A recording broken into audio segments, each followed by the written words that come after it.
On se connecte au marché.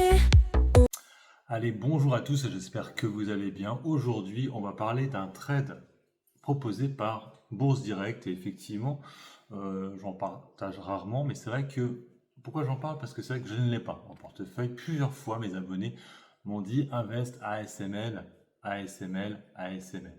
Hein. Alors, c'est vrai que à l'époque, j'avais mon ETF VERU. Hein. Je rappelle que cet ETF-là, tu as beaucoup de valeurs. Tu as ça veut dire le S&P, non.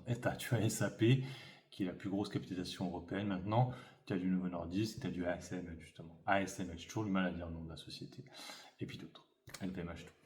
Le truc, c'est que non, je ne l'ai plus. Hein, cette société-là, cet ETF-là, excusez-moi. Et c'est vrai que ASML reste un dossier très intéressant. Pourquoi? Parce qu'en fait, déjà, pour une Europe qui se veut dans une souveraineté, le fait d'avoir cet actif-là est quand même très intéressant parce que je rappelle que ASML est une société qui vend grosso modo des outils, hein, du gros matériel quand même, pour les fonderies du côté de Taïwan, du côté de la Chine, du côté de la Corée, Corée du Sud hein, bien sûr, hein. Peut-être aussi aux États-Unis. Ça, ce sera, je revoyais un peu plus au dossier parce que c'est possible que du coup ils aient une taxe par rapport à ça, j'en sais rien.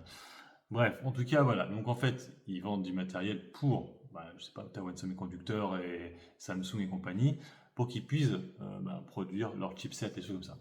Voilà, donc c'est du travail en aval, on va dire. Hein, vous voyez, donc du coup, il n'y aura pas tant de taxes que ça parce qu'ils vendent principalement en Asie. Mais c'est européen. Hein, c'est l'une des plus grosses sociétés européennes hein, de technologie. Hein. Rappelez-vous que le Euronext avait créé un indice technologique et bien sûr elle était dedans, hein, ASML. L'avantage aussi c'est qu'il n'y a pas de TTF. Hein.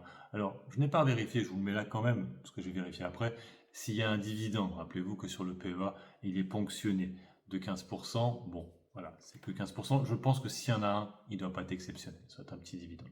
Voilà, donc en tout cas, je vais voir. Après, le seul truc, c'est que c'est pas pour tous les portefeuilles. C'est une action qui coûte quand même plus de 600 euros. C'est-à-dire, dans votre tête, quand vous rentrez dessus, il faut que vous ayez en tête de pouvoir avoir 500, ouais, 600 euros quand même, si vous voulez la reprendre à la baisse. Ou 550, je sais pas. Voilà. Une grosse somme comme à chaque fois.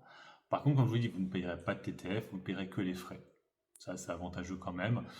Donc voilà, et surtout, ce n'est pas une action française, c'est une action européenne. Le seul petit hic aussi, on pourrait dire, c'est que Bruno Le Maire, bien sûr, est au conseil d'administration maintenant. Rappelez-vous, il est allé là-bas. Donc ça, je suis pas sûr que ce soit une bonne idée pour ceux qui veulent investir dessus. Mais voilà, maintenant Bruno Le Maire qui a géré hein, nos budgets français, hein, qui était une catastrophe, et au conseil d'administration. Et ça, pour moi, c'est négatif. Hein. Voilà, j'ai fait le point sur ACML. En tout cas, c'est un dossier qui reste quand même très intéressant parce que pour la souveraineté européenne, on est totalement là et vous savez que l'Europe va dépenser beaucoup d'argent dans l'IA. Donc elle est là. Allez, sur ce, moi je vous laisse. Bon investissement, bon trade. Ciao, ciao.